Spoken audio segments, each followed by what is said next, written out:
Okay, hello everyone. Welcome to another Wolfram language design review about the subject of Tabular. So, Yes, where are we so starting here? so the agenda that we have today is starts by looking at these two pages, row indices and column indices, which are two functions that we use a lot, and we have never looked at in detail. Is this large enough? Um, that's fine. Okay. So these are functions that take a tabular object and then a row spec, and here there are several forms of row specs, and return the list of indices corresponding to those rows. And we have the similar function for columns.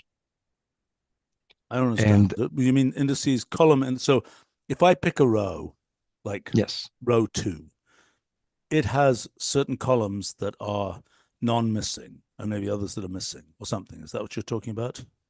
no, this is more like find the rows with some property. It's a bit like position, only we don't call it position because it returns a list of integers and not a list of integers. And so, for example, we can do selection by values, find cases, find the permutation that would order the Okay, so hold on. the Show me an example. yes. I think the big extension is predicates or patterns. So based on values, not just. Mm-hmm. So, for So example, I we have see here these are those rows which satisfy mm-hmm. some criterion. Exactly. So that's a tabular object, and so why isn't that just select itself? I don't understand.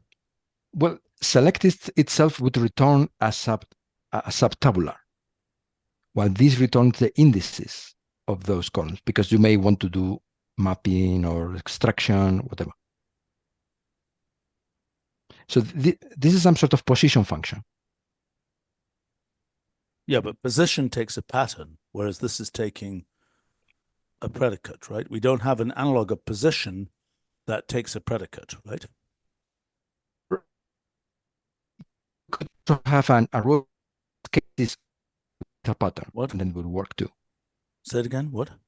We could have row indices of a tabular and then a cases operator form with a pattern. No, I understand, And but why isn't, I mean, okay. If I just want to know in a list, where are all the things that are greater than 7? mm-hmm. I can do that with a pattern in position, but we Mm-hmm. don't have a function that just does that, right? Right, correct. So perhaps we should. Mm-hmm. Jose, I mean, I for one never really liked the fact that this stuff with row indices is always done in two steps.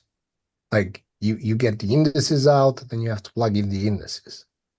And I understand that, if you work within memory databases, it really doesn't matter because no one is going to change the data from under you. But like, I feel like that if you grow to larger databases, this is probably going to bite you back. I mean, And I feel that column indices doesn't have this problem. What is column indices doing? Column indices is the parallel function to select columns. So there is this other function. And let me put it bigger too.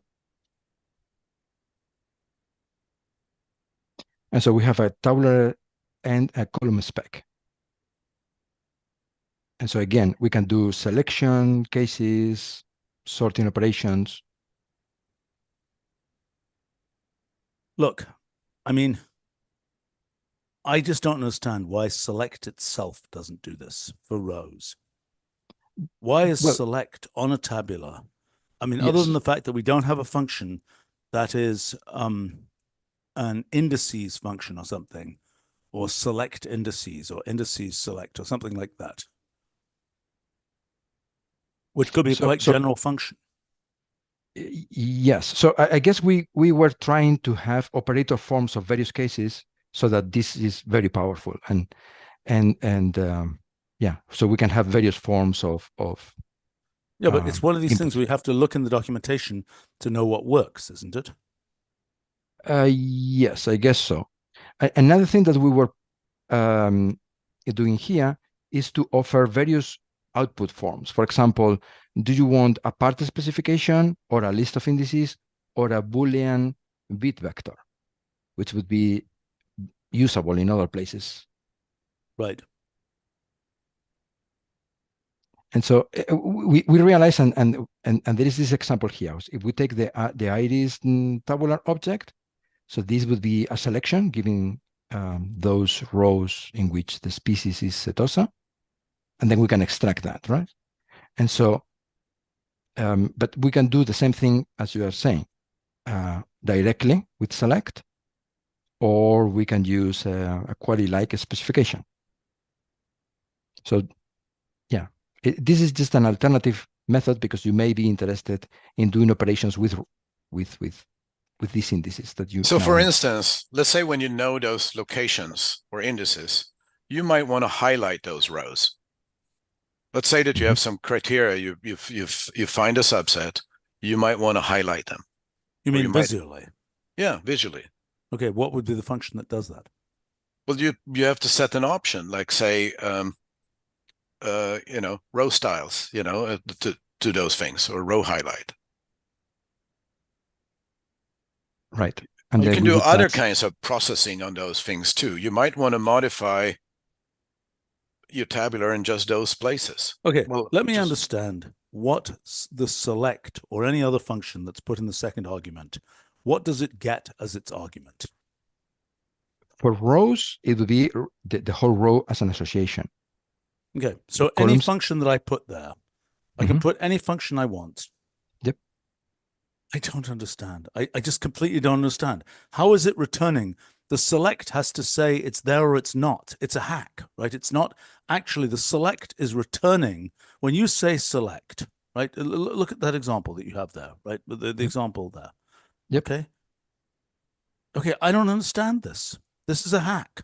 Because if I actually run select, yes, what am I running the select on? It's a list that select is being run on a list of row associations, correct? Exactly. Yes. Okay. So whatever I have, so I'm running it on a list of row associations.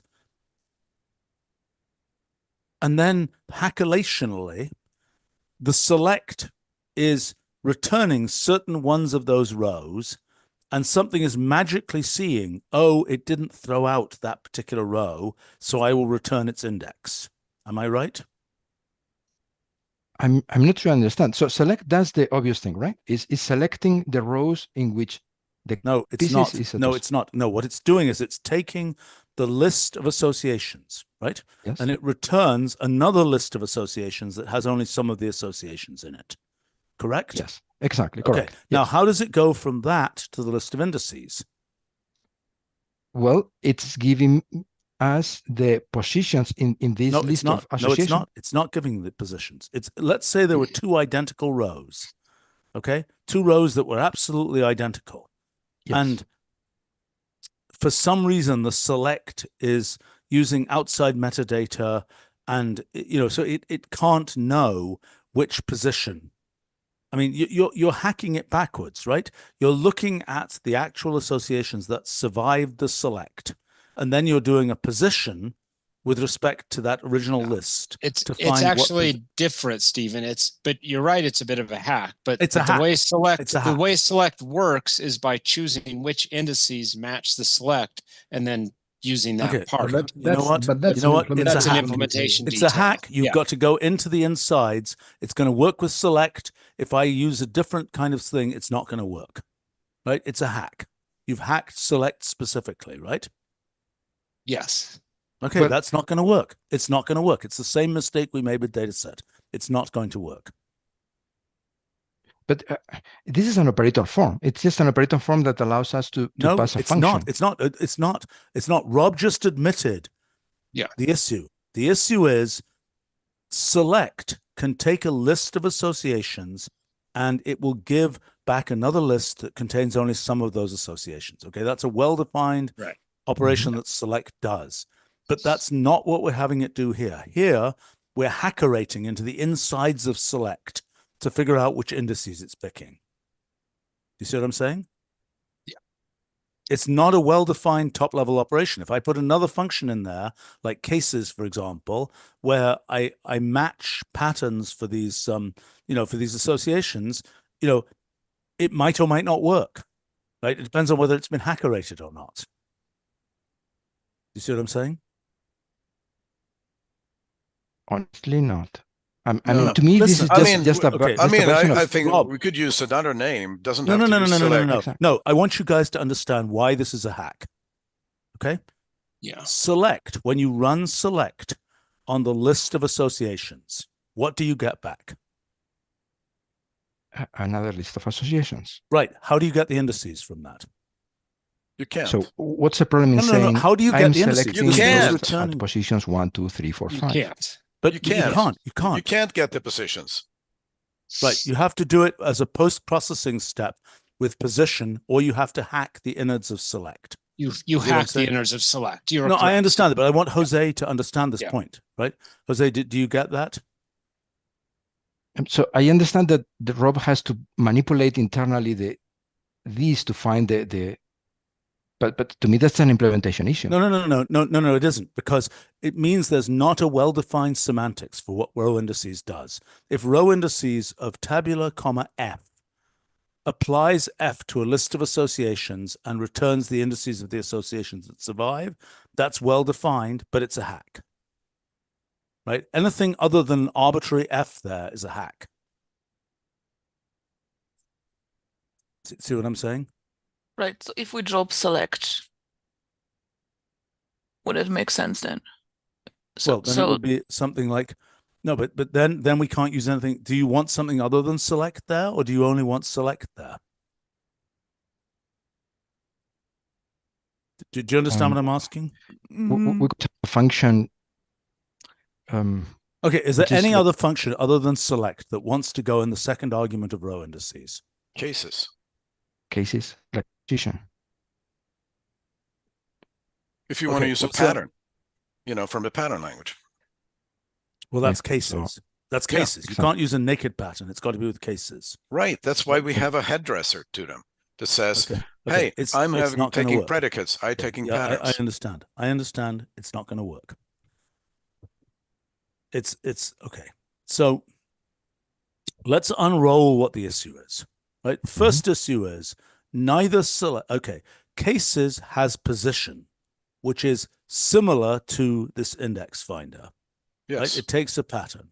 Right. Yes. Select has no indices analog. Right. Am I making sense? Mm-hmm.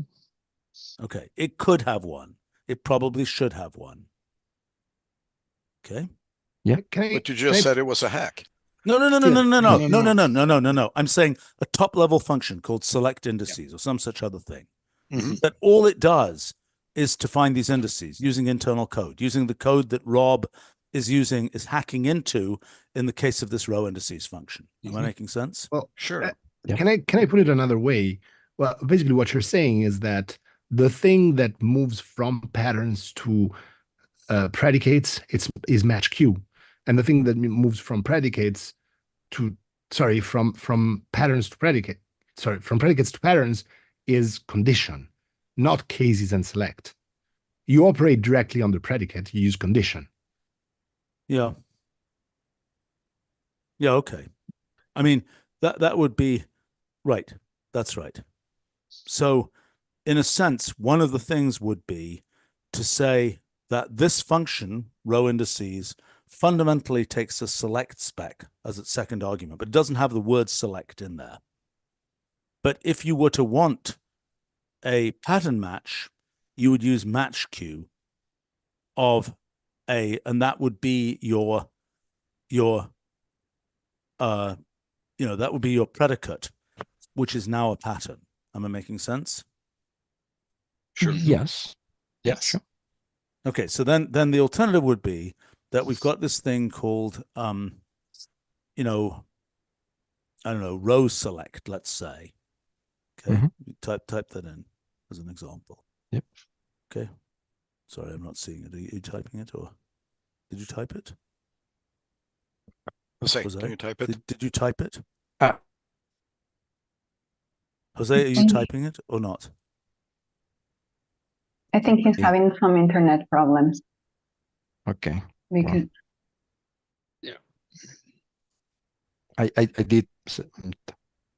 We're not seeing you at this. Okay. In any case, Yeah. to me, this seems like, okay, so row select with match queue. I mean, we could have row cases as well, but again, row select isn't really the right thing because it's going to return indices. So I think there are two different things we need to think about. No, there's no cases there. Get rid of the cases. Get rid of that cases. There's no cases. It's match queue. Yes. Okay. Match queue.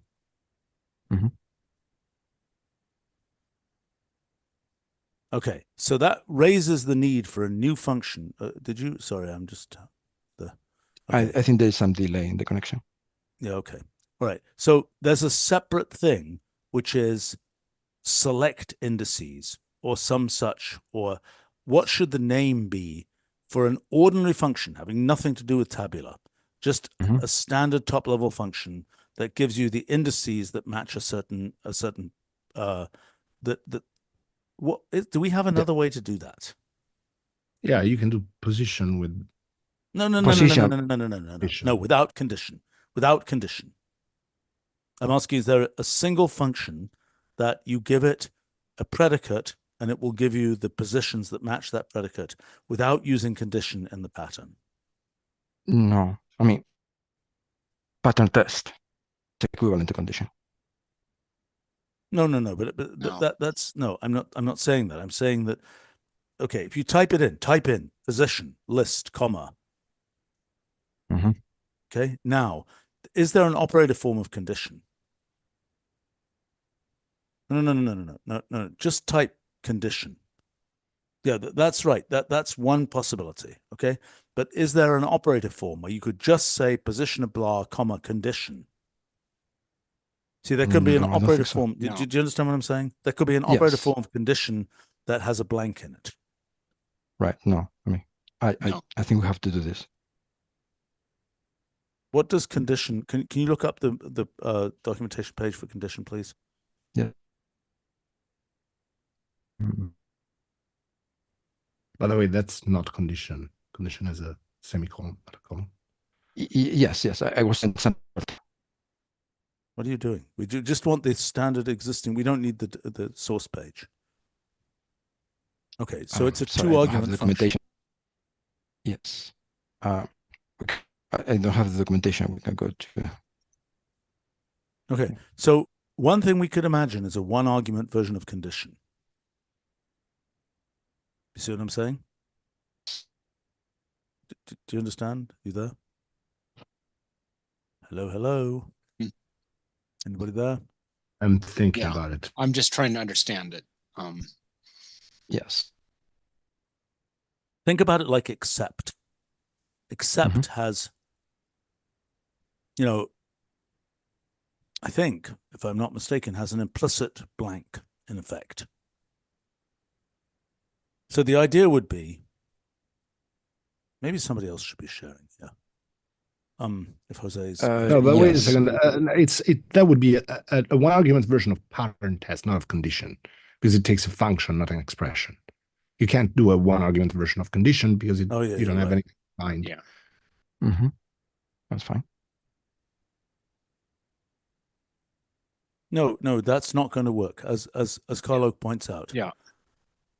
Because the criterion needs to refer to a variable, and it can't do that. So what we're talking about really is pattern test. Yeah. Yes. Sorry, my connection is like 10 seconds delayed. Apparently. Okay, can we look at the documentation page for pattern test, please? Maybe somebody else should share if they're. Yes.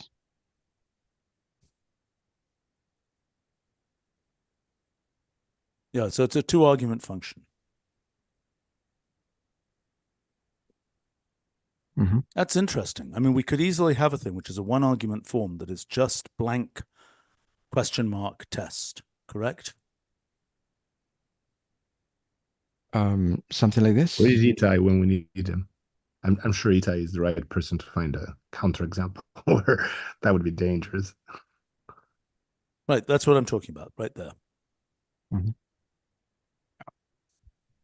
Right, so this is the way to get indices for something. Now, we might want a single function that does that.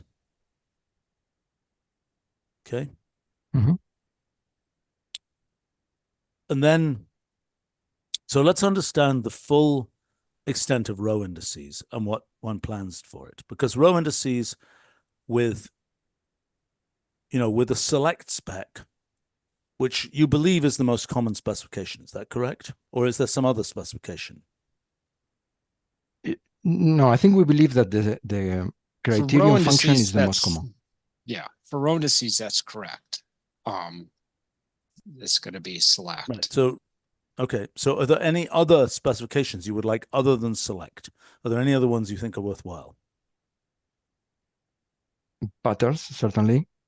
And we were considering ordering, like sort by. The ones which we haven't really fully designed yet are selection based on primary keys. That's the one other thing we want. Okay, so you just blew yourself right out of select there. Yeah. Right? Okay, so if you had any idea you were going to use select as some kind of thing that's going to have a supplied hackery, thing with other keys, forget it. It's just not going to work. Yeah. Okay, what's the sort by idea there? Returning the permutation is like ordering. This is like ordering. Isn't that ordering? Really? Yeah, we don't need that because we've now got ordering. Right. So now there's the question of how do you return the list of indices? Is it a list? Is it a bit vector? What is it? Am I correct? Yes, that's the part here. The third argument. Okay. All right. So really don't think it's a good idea to have this thing return on its own. But what do you mean return on its own? I'm sorry. What do you mean return on its own? What are you talking about? I think it would be the same problem as entity list. The fact that if this thing is something that has to do a back and forth to, an external thing, you have to do two round trips. You're saying this should be an inert object. Is that what you're saying? Not necessarily. Maybe an inert object, maybe just a way to specify part. But I don't ever. I'm sorry, I don't understand. I'm sorry. What do you mean? Or something that gets. Are you suggesting that row indices does not return? Yeah. I think that's useless. How would you actually get an answer? Well, you get an answer when you plug it into part. What? No. Yeah. No. Or not part, but square brackets, right? No. But no. This is the same mistake as entity list, that it has to do two back and forths, and people will end up writing very inefficient code. Well, and we should figure out how to fix that. We should figure out how to fix that rather than giving them some complicated conceptual thing. Yeah, that's the the way the evaluator works. Either you hack the evaluator and you have special evaluation, or you cache things, which we should be capable. Which we should be capable of doing. Because Stephen, if you're planning on caching things, like you're doing something where you get the result out of this part thing where you only selected 10 of those Let's not things. have this argument, okay? It's not a useful argument. I mean, if you're suggesting this function, which already is a crazy function, right, is now going to be a function that actually doesn't return anything. Well, Carlo, this function is implemented quite fast. I mean, it's used in Tabular. No. Carlo is making a different point. The point he's making is that he doesn't want to actually get back the indices. He wants to wait until some whole giant computation is built up, and then he makes one database call to get the whole thing resolved, right? That's what he's talking.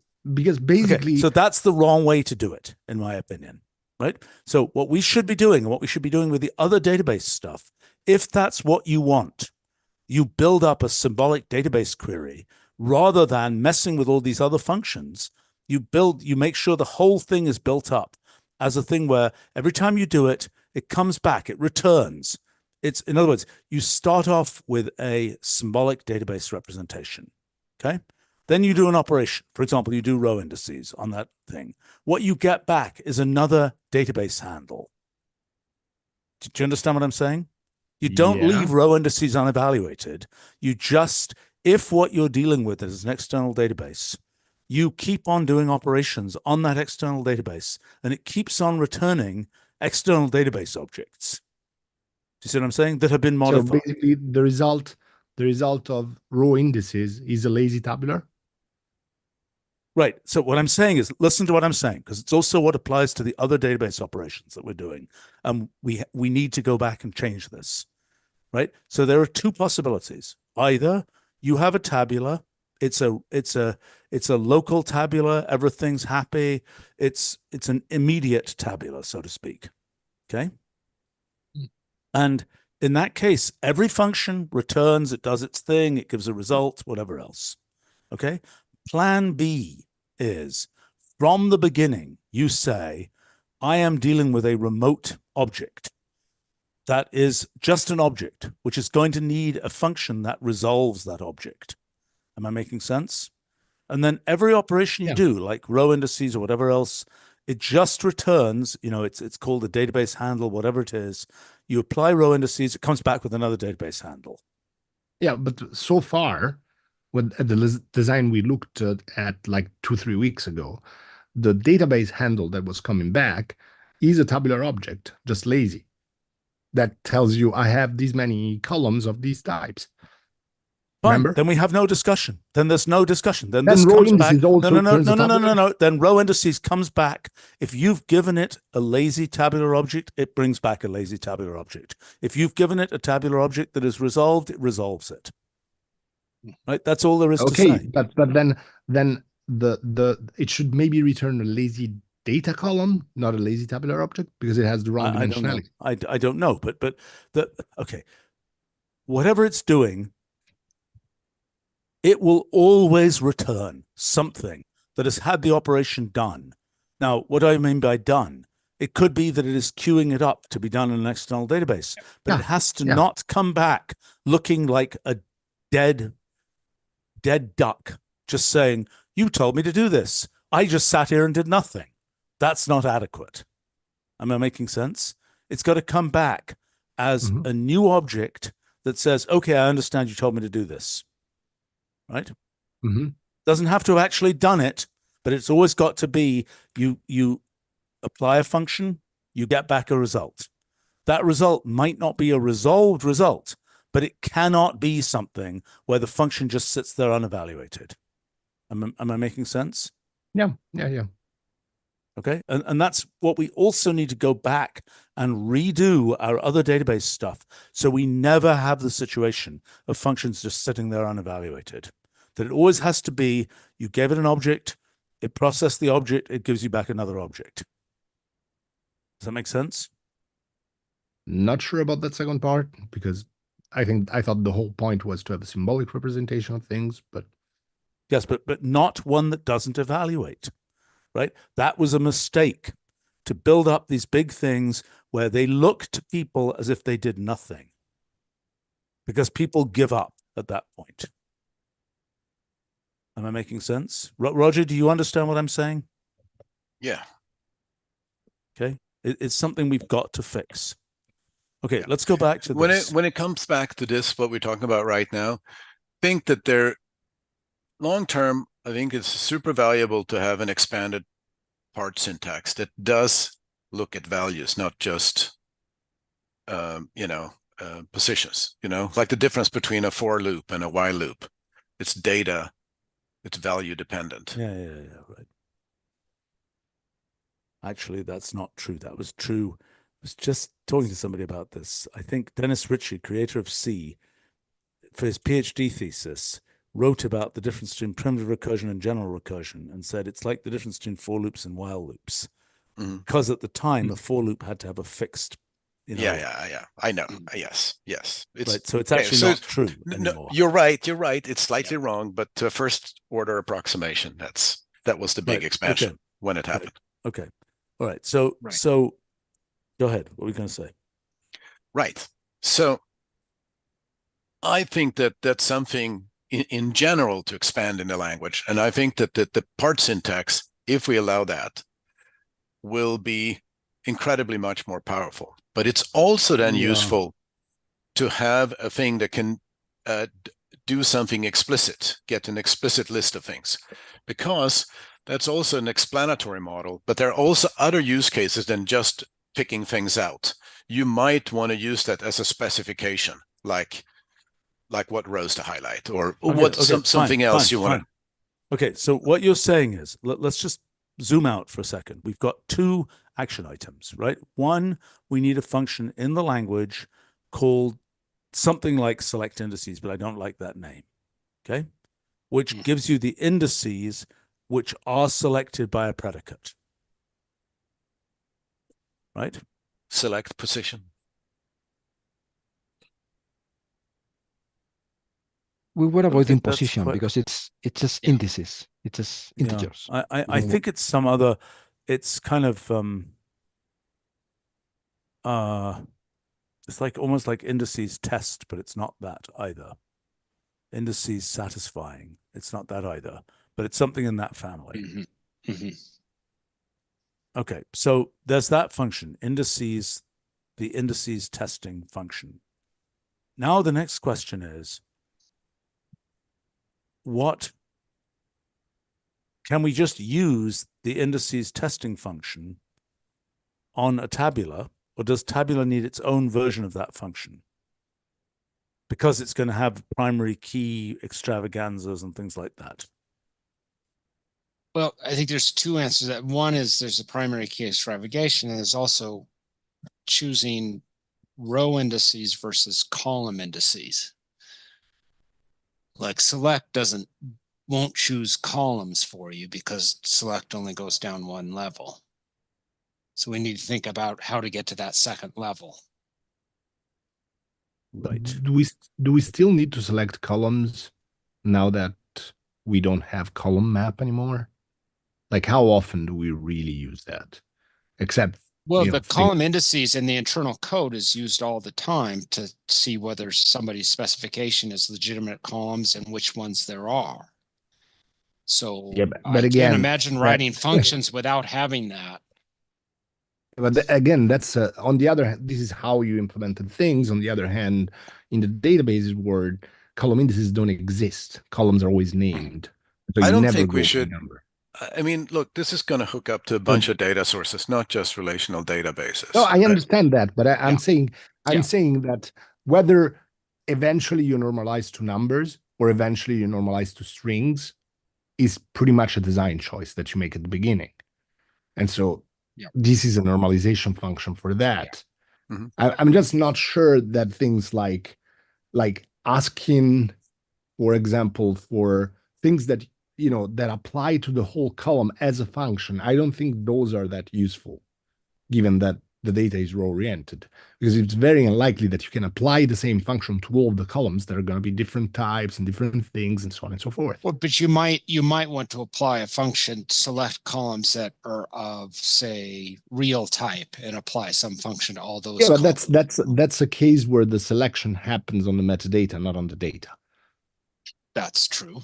That's correct. Which is a point I was trying to make like about a month ago that might be useful, but something that explicitly works. Yeah, I mean, I won't disagree with you, Carlo. I mean, maybe we could have just a normalization that would say whether somebody's given legitimate column names or something, and yes, that could be used as well, instead of indexes.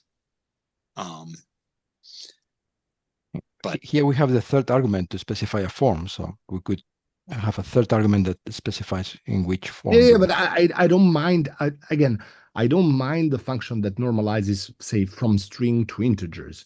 What I'm criticizing here is this section with select, cases, sort by. I don't think you're likely to do that on the, like, there isn't this symmetry anymore in the functions we have and so on between rows and indices. This is not a labeled array. Rows and indices, rows and columns do very different things. You're not going to sort the columns. Why not? I mean, you may want to find all the columns that contain an A or contain some numbers or something. Or, as we've seen, _mm for millimeters. All right. But is that something you do on the name, or that you have to traverse the whole data to look at that? No, the no, names it's of in the the columns. names. The names. Yeah, the names I'm okay with having something but I would argue that then the important thing is to do something richer on the metadata rather than ever letting people think that you can do this on like select all the columns where the sum of all the values is larger than 100. And then you pass it on all the columns and half of them are strings and it's gonna splat. I don't know if that's useful. But that's why we need But maybe it's useful when you have extended keys, right? Because you're talking about matching from string names to, but that assumes the flat structure on the keys. No, yeah, extended keys, but extended keys are still metadata. Absolutely, yes. Yes. But on metadata. That's right. So, but we don't have a functional way of, I mean, the key name metadata, yes, that's separate, but the type, we don't have a way of separating that metadata from the actual column data. Maybe we need to, I don't know, but that's that would take some thought. Okay, let's see where we're going here. So the other question is the return value from, I mean, you're saying, okay, can you tell me the ways in which, index select or whatever it is? Yes. So this is a list of indices, a list of integers. I know, the most obvious I'm thing. asking, how does it differ? Index select applied to a tabular versus index select applied to, everything else, so to speak. How does it, give me other ways in which those things differ?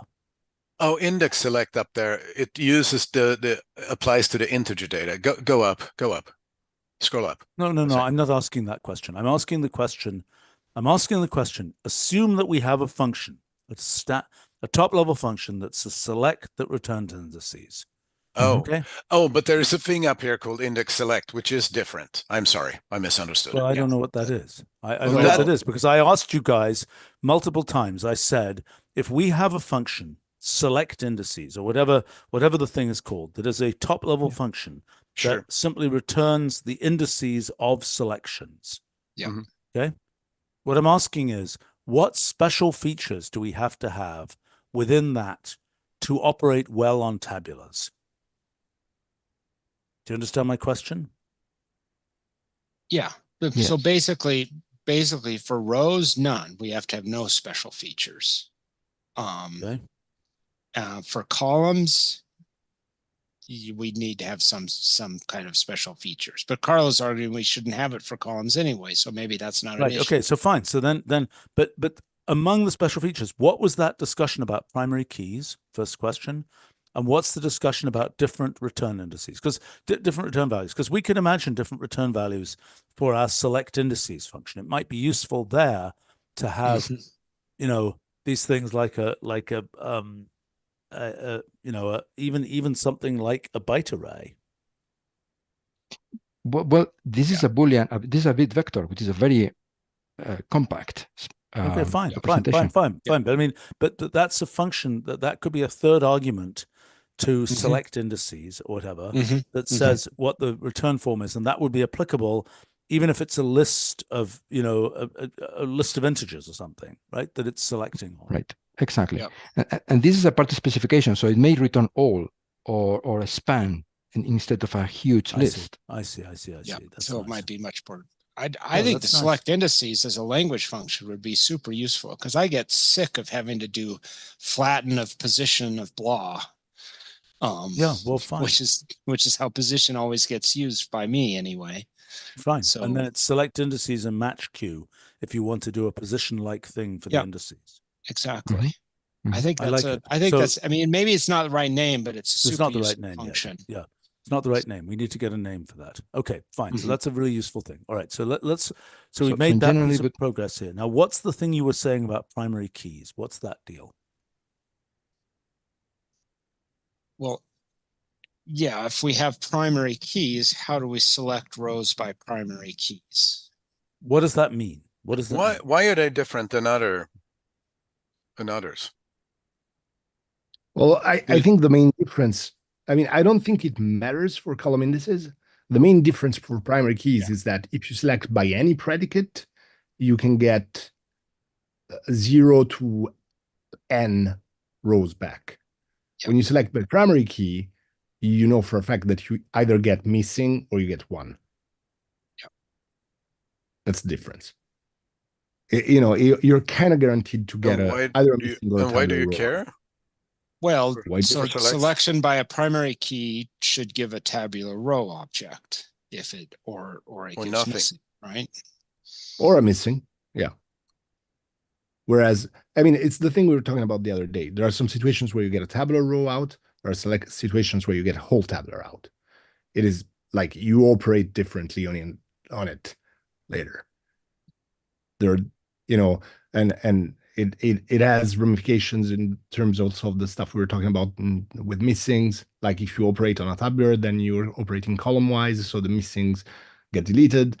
If you operate row wise, the missings are sticky. So it's a whole different mode of operation, right? Yeah. Even if the result in tabular might be empty or contain only one row, in general, it could be n rows long.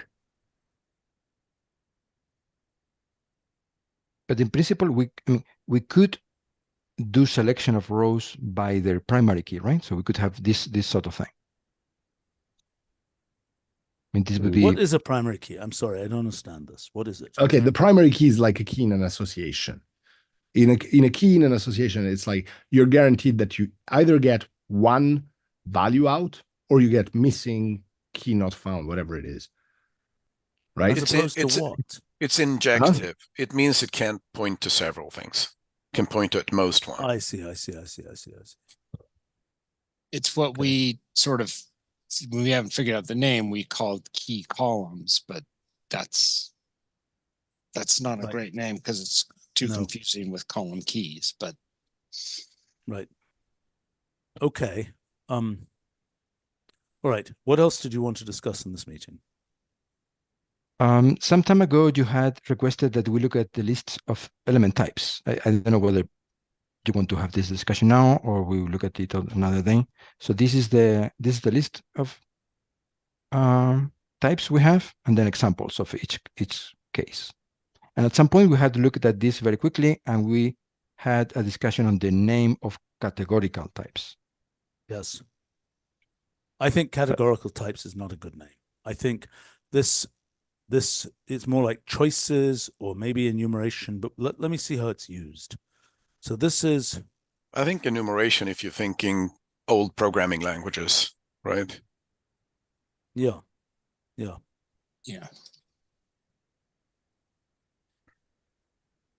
So in the compiler, these types are also supported in the compiler in many cases. Is that true? Yes, many of these cases are. Okay, so let me understand which ones are not supported in the compiler. Perhaps these three? The quantity is not, the date and time types are not at this stage. I mean, I think we could do that. Yeah, I get it. Okay. So what about the categorical stuff? The categorical ones are not. And okay. So then let's come to an agreement on what we're going to do with those. I think enumeration, I don't know whether enumeration is the right term. In the interpreter types, we call it choices in the documentation. Okay. I think choices is not a terrible name. I think it's pretty terrible. I mean, like if the categories are male, female, or the categories are small, medium, large. Choices seems pretty reasonable to me. Yeah. But we have random choice, the function random choice. Yeah, which and chooses between- Steven, another thing is that I don't see here, but we might want is You might as well then call them factors. Any subset. That's what they're called in statistics. I don't understand why you're saying that, Roger. I mean, choices is a common English name for things. Neither enumeration nor categories is a common English name. Categorical is certainly not a common English word. Yeah, but I mean, there are a limited set of choices for this object, and that's why we call it random choice for that function. Yeah, I see. I think that's not. I mean, what would you call the ordered case then? I mean, ordered choices. Ordered choices. Mm-hmm. Steven, what about any subset? Are we gonna have some kind of like each row is one or more of the choices, or zero or more of the choices, rather than we have any subsets in an interpreter type, don't we? Yeah, but it's we like, should look at. Okay, so listen. This table needs to be redone with several columns. Okay, we need the compiler's version of this. We need the interpreter type version of this, and perish the thought if there is a similar thing for a data set, which I don't think is exposed to the user, right? No, it's not. No. Okay, the other types are in read list, for example. Some of these types exist in read list, correct? Yes, I think number. Yes, they do. Yeah. I think so that. Yeah. And so we need that. We need a correspondence with those as well. Mm-hmm. And I should run along here, but to be continued. Okay, I think we made some good progress here. Okay. All right, see you guys soon. See you. Bye Bye. for now. Okay.